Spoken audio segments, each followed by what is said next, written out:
TV here. I don't know. Oh, hey, no press. They want to shoot some backstage stuff. No, and I said, Michelle. Like, dude, Michelle's not watching this. I love you. No, I know. She told me she's gonna watch it. Yeah, Listen, okay. Michelle You remember last week what I told you? Okay, this is cute, but we want to start, so let's go. Oh, here's the real boss. Michelle, you're the only one. Tony, we're waiting for you because you can't be. Okay, I gotta go. Michelle. This show is a wild mix of drag show, game show, theater play, and I would say it begins as a satirical comedy and ends as a metaphysical horror. Yeah, it's actually quite difficult to explain exactly what it is because the concept has evolved beyond, I think, what we all expected it to be, especially in terms of like the drag characteristic of it, because the characters are, I mean, for me, it's a little bit more than drag even. It's like a real sincere embodiment of the character that's just happened, of these cisgendered male characters which just happen to not be played by cisgendered men. But at this point it feels like it doesn't matter. So for me it's really beyond drag. Beep, beep, beep. Michelle doesn't like this one. Round 3. Beep. What? Beep. Beep. Oh. I think the premise of the contest is all important because if you look at the way that we perform our gender in everyday life, there is no getting away from comparing yourself to others. In every minute little characteristic, whether it be looks, physical appearance, physical prowess, or intelligence, or the way that we measure success, whether that's monetary or through jobs, or sexual conquests, or popularity, number of friends, whether your job pays you health benefits or not. Like, there's so many ways to measure success. But the only way to measure success is to understand what not success is. And that immediately begs a hierarchy of competition. And I think that, like, this competitive spirit is the absolute key to the toxicity of gender performance. It's the like having to climb on each other to get ahead. It's the having an idea in your mind of what is the perfect woman, what is the perfect man through my lens, how can I get there? And yeah, I mean, like at the end of the day, like how can I beat other people in order to be better? And that's something that breaks me. It absolutely breaks me. Like when I look into the world and when I look into like people around me, whether I know them or not, when I'm looking at the news, like all I see is people in this desperate competition in this ridiculous game show that has no prize, in which there is nothing to win and nothing to gain and only things to lose by competing against each other. So, yeah.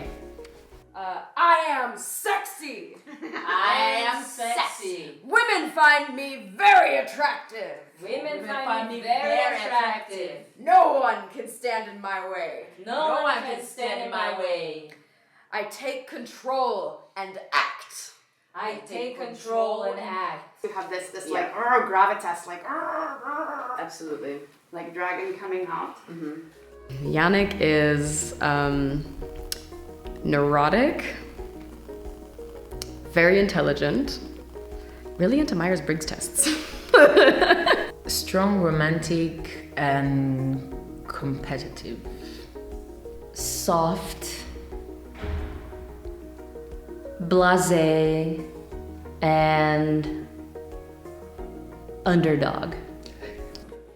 Actually, I use the word song just to keep the conversation simple to everybody. It's actually called stridulation. And here's another really interesting thing about that. It's actually a very physically draining task, and a man could lose 20% of his body weight but the physically inferior males have discovered a very fascinating method of... And, well, Cliff Edwards, he died in a nursing home, right? He died by himself, which is insane, but, like, everyone was going, what the fuck? There's a position in Kama Sutra called the cricket ringing. I can show you you are having your one going. And as I was saying, the Disney family is obsessed with death, right? Like, Walt Disney was cryogenically frozen. Yannick is a tech startup developer from Berlin. He comes from a tiny town that no one's ever heard of, but has come here to make his life in the big city. And he's obsessed with micronutrients and optimizing his body for top performance and reprogramming his mindset to a winner's mindset. He's someone who believes in the scientific method and sees life as a problem that has a solution, and he believes he can find the solution, the equation that will solve life. Yeah, I was born for this. I was fucking born for this. This is fucking amazing. And then I push him away a little bit, you know, and I was like. Dory came to this show, to the Greatest Man show, to prove his fiance that right now they're in a break, that to get her back, to get the house from the mom, to get back his fiance Michelle, that he got lost during the relationship.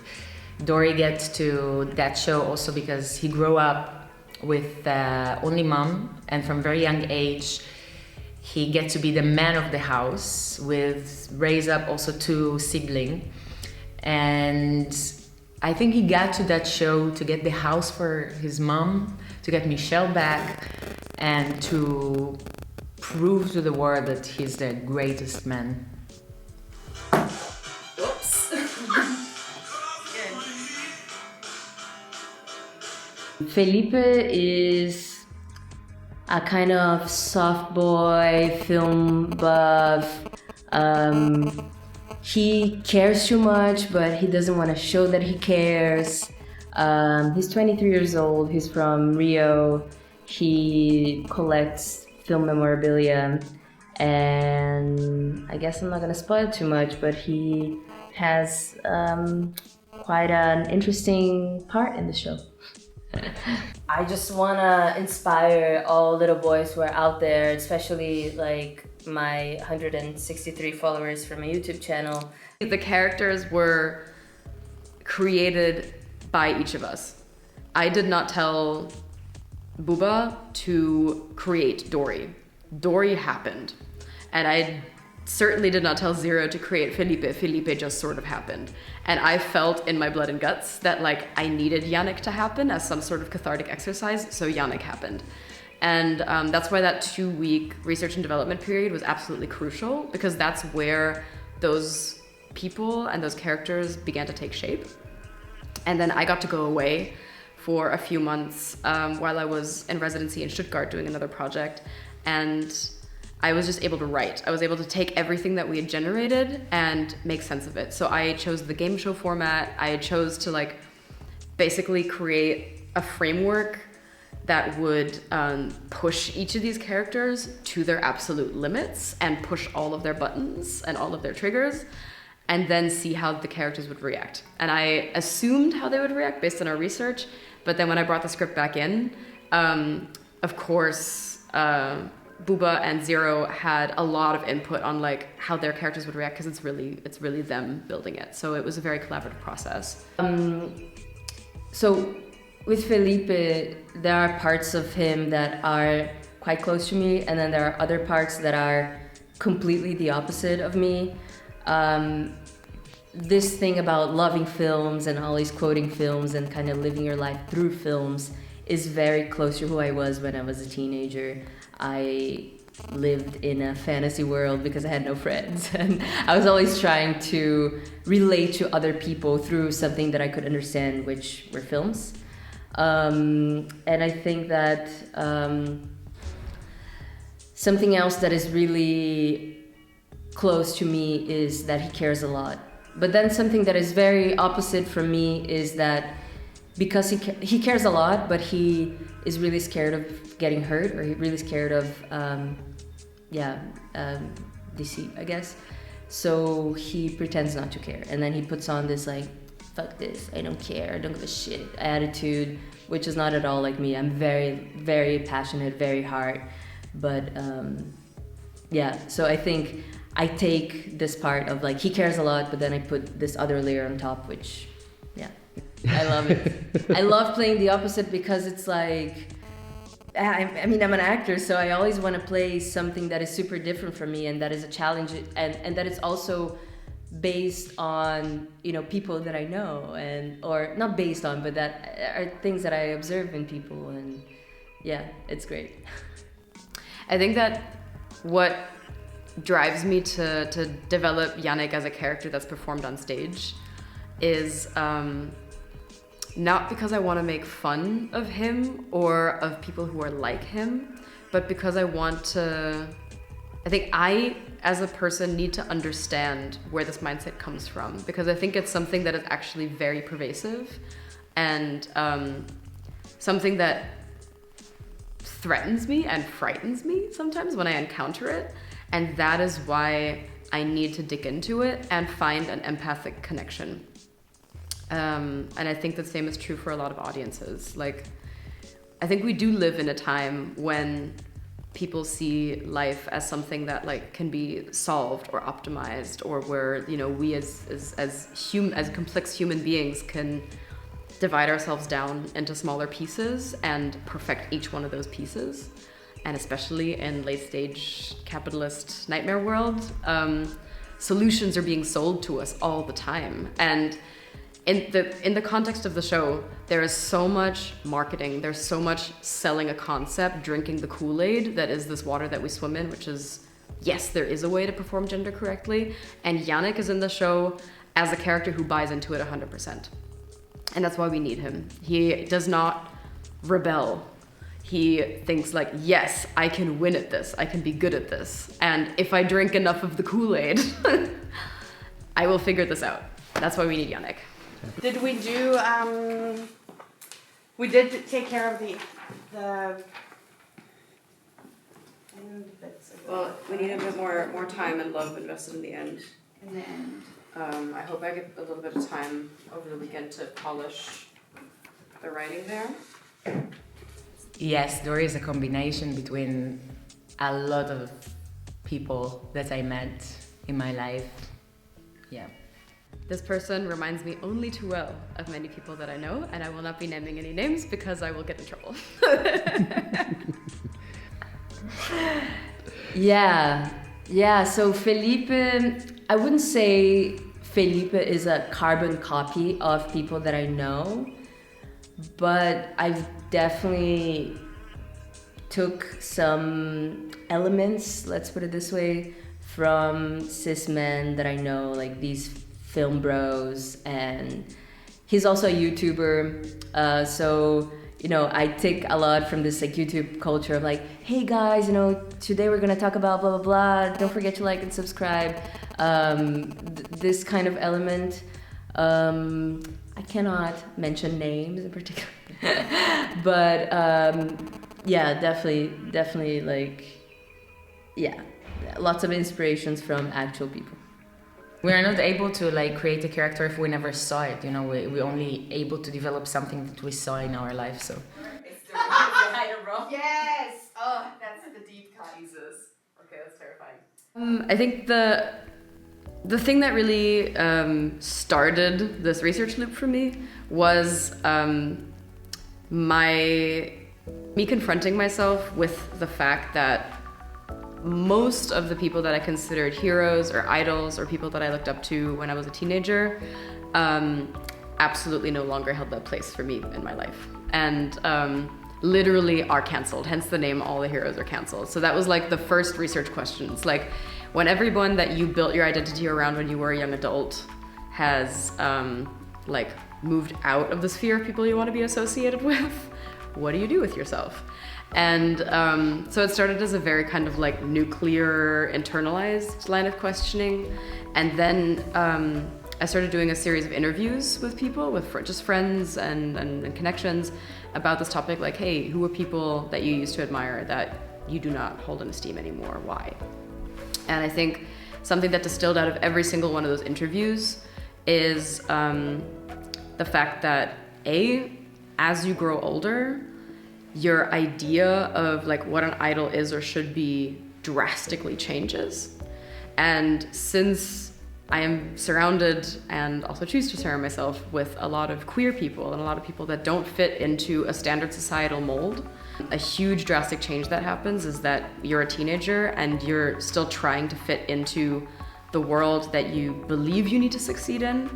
But as you get into your 20s, your 30s, however long that kind of takes you to deal with, and you come into your queer identity, there's an enormous paradigm shift and there's a huge reorientation that needs to happen in terms of who you look up to, what you look for in your idols, and your definition of a hero and your definition of what a successful person looks like. And I think that that's why this became a really essential line of questioning as we were doing our research. One of the things that we have been working on since we started even talking about this project, I guess at the end of last year, was that, so me, Zoe, and Buba, we're all drag kings, and a lot of what we do is perform an extrapolated version of masculinity, let's put it this way. So we work a lot with cliches, we work a lot with stereotypes, we work a lot with archetypes of masculinity. And one of the things that we were talking and researching a bit when we had a 2-week research and development session in February was the question was, how do we break out of these stereotypes? How do we bring a version of masculinity that is real and that also is maybe something that we want to see in men? Because a lot of what we do is also criticize these traits in cis men, especially, or cis straight men, who, we talk a lot about toxic masculinity. Some of these traits could be toxic, but often there's not a conversation around what would be, a good version of masculinity. What are the examples that we want to see in the world? So I think this is kind of where this stems from, and these were the traits that we were trying to cultivate, while at the same time, also bringing other things that are a bit more problematic. So I think they both coexist in the same character. Yeah. The reason that these characters developed in the first place as male-read characters is because the three of us as AFAB people who were socialized as female always felt like we were bending our female identities at the time around these people in our lives and around these ideas of masculinity. Because when you're socialized as female, essentially you are socialized towards these male images and you are encouraged to become a counterpart to one of these male images.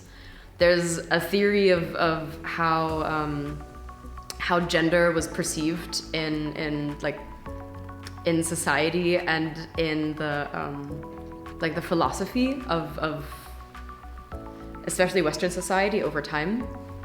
And before the Renaissance, there was this inversion model of the female, which saw the male as the core of society and the female as the inverse that forms around it. And then you have the Romantic period where it's like, oh, but what if they're like opposites, and the yin and yang, and it became more romantic like that. But somehow, in my own experience, there has still been this through line of seeing the male image as the core and as seeing the female as something that forms around it. And I think all of us have really intensely felt that as female socialized people. So these characters developed as our responses to these people that we've been asked to form around, asked to bend around and move out of the way for.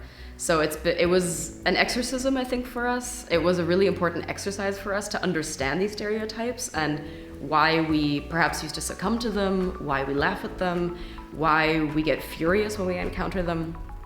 And that's why it's important that it's us experiencing this maleness as an exercise in empathy and exercising it out of our own spirits.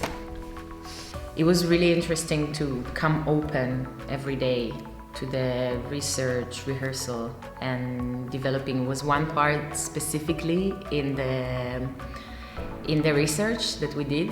It was one day that we did Passing Cis Men Day, that we all dressed up as passing cis men, and we went to a bar to have a drink all together and play cards.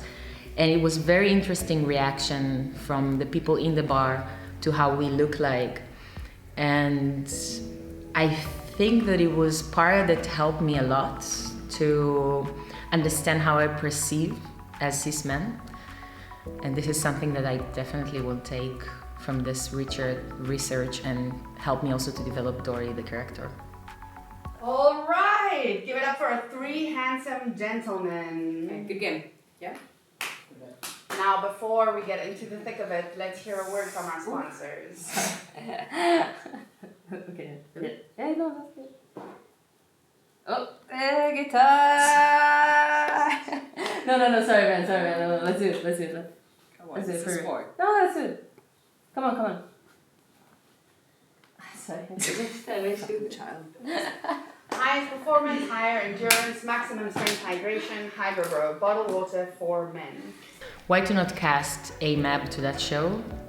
Because we've seen so many shows that representing masculinity by AMAB, and I think that there is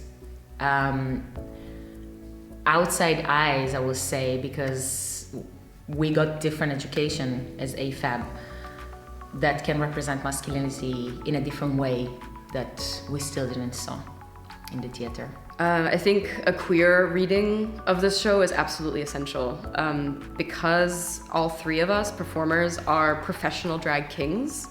There is an approach that is double-pronged between satire and like understanding stereotypes and inflating them, but it's done through a lens of vulnerability and care, because something that I absolutely wanted to avoid was to make a show that makes fun of male stereotypes, because we all know those stereotypes.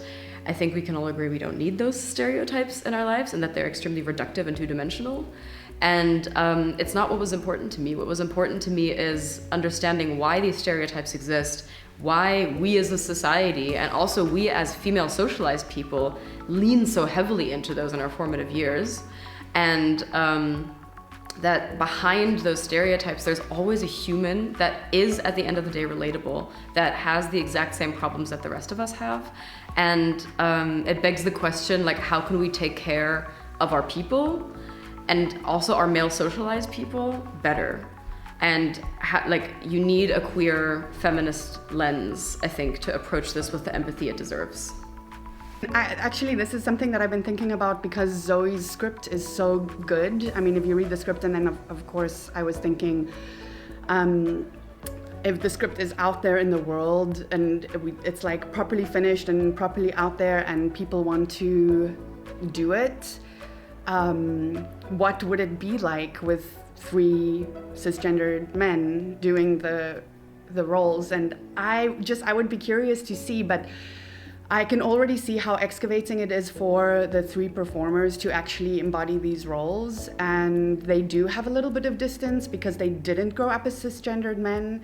And there is like commentary, it's very sincere commentary, but like there is a very deliberate focus on what manhood, masculinity, maleness could be, which I think would be extremely complicated for straight cisgendered men to play.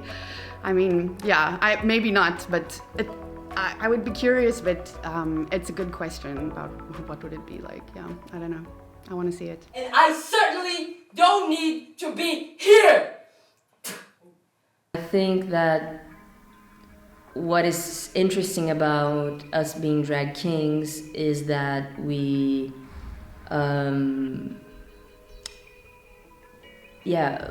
this is like a lot of our research. I think when you are a cis man who is not a performance artist or is not working with this element of gender performativity, maybe there are things that are not in your universe or something. But I honestly think that, you know, AMAB drag queens or anyone that really works with gender could bring a different version of the show. I think that as drag kings, this is just a part of what we do a lot. This is part of our research. This is a part of our interest to research masculinity in all its forms. So, but I don't think this is something that would be exclusive to us. I think other people could bring something different to the table, yeah. So there was an evening on which we all got dressed in very, very realistic Uncanny Valley mask drag. And we'd really tried our hardest to look like real men in the real world, as opposed to flashy drag kings covered in glitter and sequins. And I think for me, that was really terrifying. It was Booba's suggestion, and Booba has done this before, and Booba's also an amazing teacher of masculine performance. But it's something that I have actually never done. I've been drag kinging professionally for 6 years, but I am a flashy, weird, hyper, colorful, sparkly thing on stage. And I have never tried to blend in as a man in the world before. And I went into it with so many reservations, and I was really scared of it. And I was like, oh my God, what if people try to fuck with us? What if we get, thrown out of the bar? My brain immediately went to all the worst things that could possibly happen. But then in the end, it was actually really fun.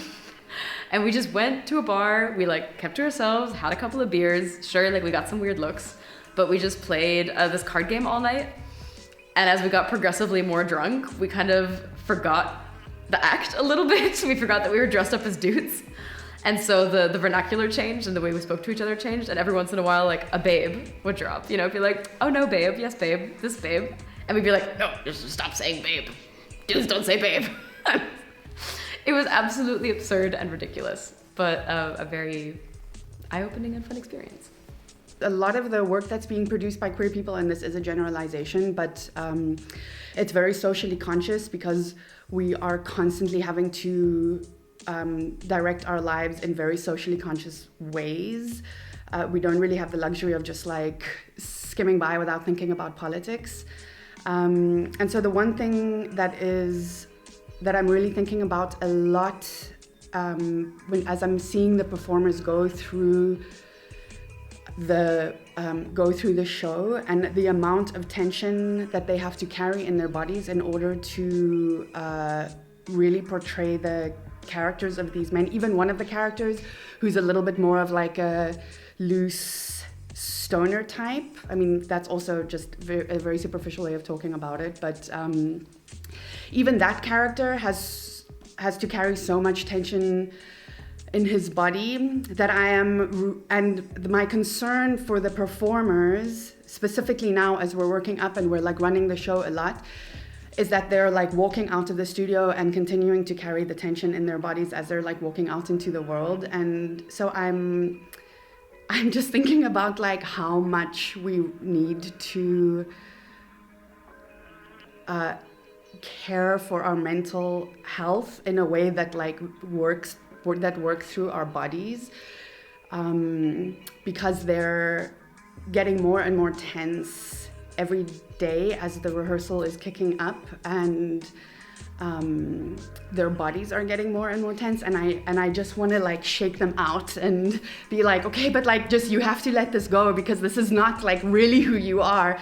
And then I'm just thinking about how people are actually walking around on this planet, and that we do not go home and think about okay, how can we step out of the tension that we carry in our bodies. So it's a little bit of a philosophical tangent, but that's Well, just because it's blue, it doesn't mean that it's better, yeah? This one is Blue Hawaiian. It's unknown pop alcohol for a little girl. This one, on the other hand, this is a Red Lobster Mai Tai. This shit is knock you out. 27% alcohol content. And they also set it on fire when they serve it. Badass. Dory stands at 132 points. My favorite scene is the fighting over the microphone. I love this thing. It's physical scene, and I love physical scene. It's half of a choreography, but I also coming from dancing background, so it's really nice like the physical. I really enjoyed this one. My personal favorite scene is the scene that is currently still the least developed or still the most amorphous, and that's the ending. And the ending is, spoiler alert, the ending is the moment where we break up the game show format and we realize that there are glitches in this world and that it makes no sense and that the time is out of joint. And there's a really beautiful sequence where our three characters are on stage together, but each is isolated in their own bubbles, and each in parallel is going through their own version and their own method of dealing with the universal problem that is trying to succeed and not knowing how, trying to succeed and not understanding what success looks like. And they each begin with wildly different approaches to the problem, but over the scene, they filter together and become more and more synchronized and end up at the same solution or the same question. And there's something really beautiful for me about that. It's like a catharsis for the characters that we desperately need. I do love all the solos. Also, we all have these like talent round things. So I love, all three of us bringing in these different things as well. I think I especially love my solo. Of course, as you could imagine. I especially love my solo because I was talking to Zoe about this, for example, that I am doing, I can't spoil it, right? No, doesn't. I am doing a monologue from Romeo and Juliet, and typically it's a monologue that when I was in acting school I couldn't do because it's for a man, and spoiler alert, I'm not a man.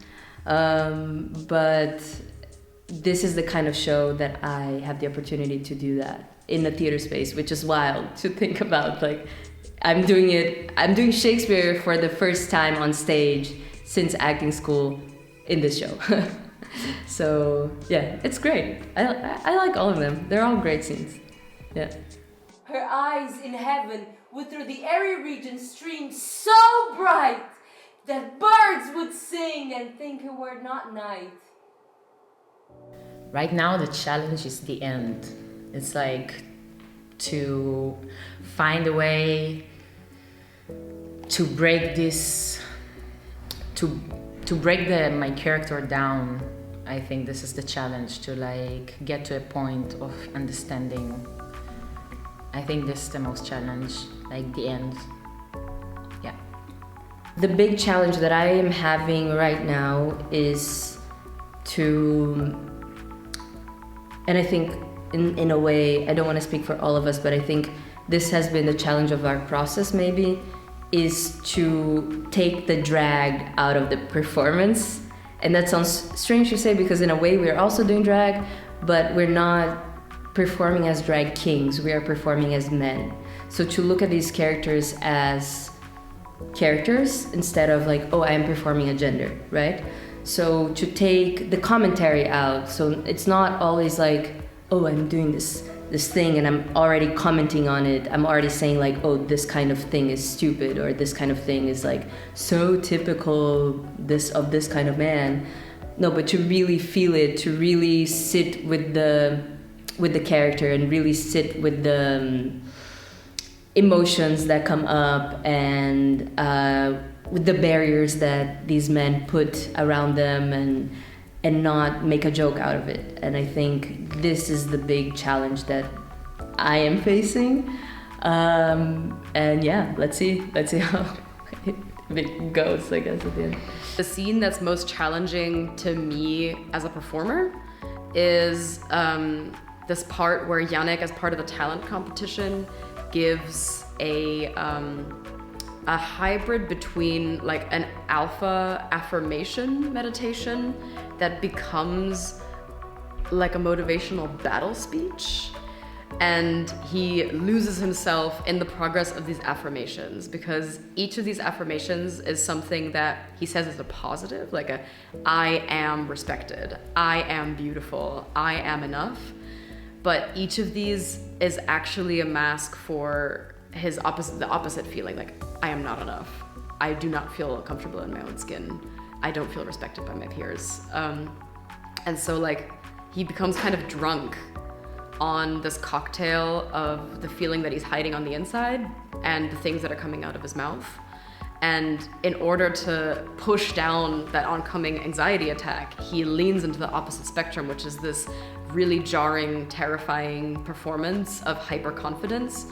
And he suddenly sees himself as a Roman centurion on the front lines that is destined for glory and who deserves to conquer the world, which is frankly terrifying.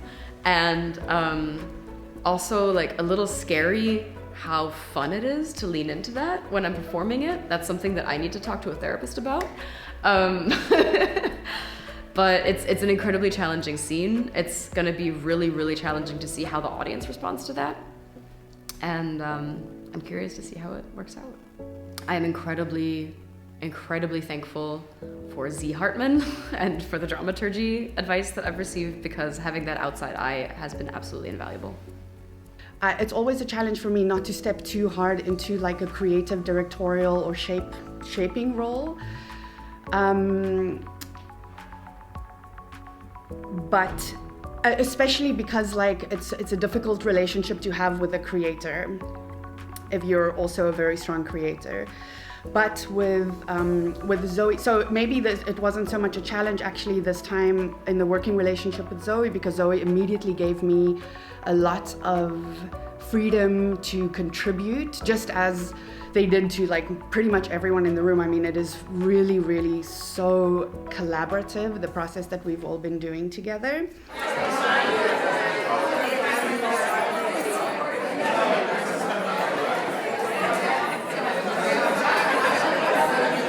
Welcome to the greatest game show of all time. It's the Greatest Man Show!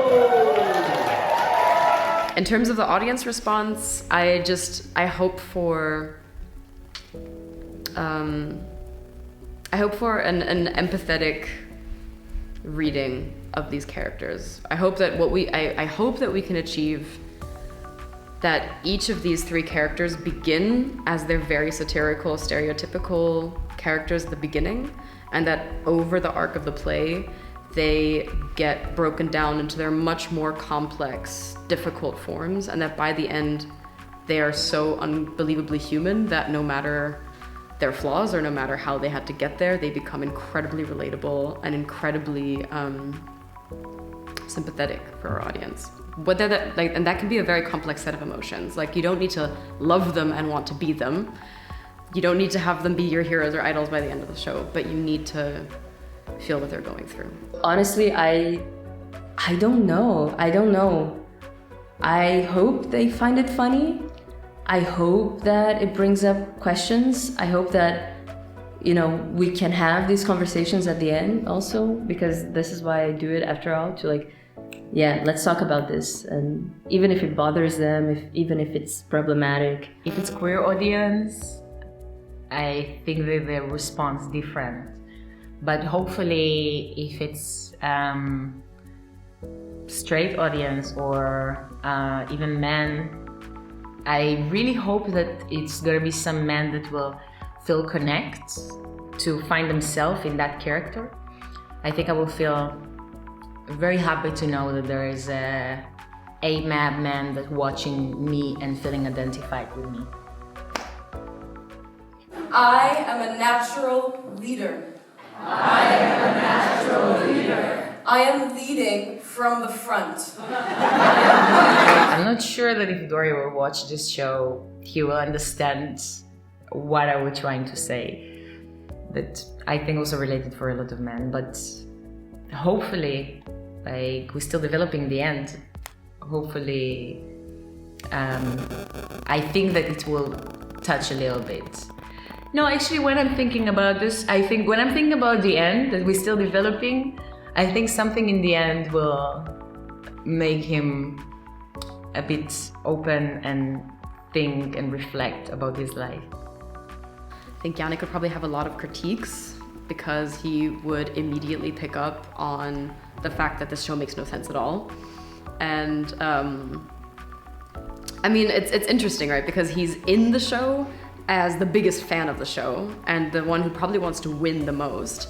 But I think that if he wasn't in the show and if he was like external to it, he would immediately pick up on how illogical this is and how that doesn't make any sense and this is terribly scripted and yeah, we don't even know what the prize is. So like why are they doing this?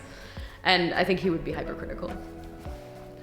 I think Felipe wouldn't really get the show, or maybe he would try to find some deep Matrix meaning underneath it all. Like these red pill folks, they completely twisted the meaning of the Matrix and they think it's about, you know, like, I don't actually know what they think. I know that it's like something quite fucked up and they have all these conspiracy theories, and I think Felipe would also kind of see it in that way, twist the meaning of it. But I don't think he would find it funny. I think he would find it a bit too confrontational. Yeah. Excessive expressive emotion. As I was saying, the actor who plays Jimmy Cricket, Cliff Edwards, classic actor, he died alone in a nursing home because, you know, he didn't have a family or anything and he lost all his what the fuck? I feel like this show gonna be something new that people didn't saw before, and hopefully also open the mind for people about gender, about particularly masculinity, and it was really beautiful to be given the space to try things out and to bring really absurd things to the table and really like the wildest ideas that we had. And I think Zoe did such an incredible job putting everything together and taking all of our ideas and turning it into something that is actually watchable. I think it's important to produce a show like this because what we're learning usually about masculinity coming from cis men, and the fact that this show created by non-cis men, it's bring a different perspective of masculinity and reclaim masculinity not only for cis men. Hopefully this is the beginning of something that can grow into a much bigger show, a much bigger project, and that we can keep going deeper and deeper into these questions. Yeah. Perfect. That was Thank wonderful. you. I really, really hope that this is a show that can have this proof of concept and go on to become further developed. I have a lot of ideas for further scenes, further games that I want to do. Like, I would love to have a full-on evening of a full-on game show. I have so many other games that I want to play with these boys. And I hope that it can also get the like a second R&D period and the attention and budget that it deserves, frankly. I really think my empathy is like just really, really unlocked for these dudes, and I tend to have a little bit of like a shitty attitude towards cisgendered heterosexual men, and I feel like during this show my empathy has just like completely unlocked for how like complicated the characters' journeys are, and that's what's really resonating with me, is like we're all going through something. I know that's so cheesy, but like it's really true, because you want to just like block out some people's experiences completely from your life. And that really, I think, is what the strength is, and what the beauty is of what Zoe has been able to achieve with this show, is that it like it feels like it could so easily be like a flippant representation of men, and kind of too tongue-in-cheek and too scathing, but it's really the opposite. Like, it's so tender and sincere. I think Zoe just did an absolutely amazing job with that. So.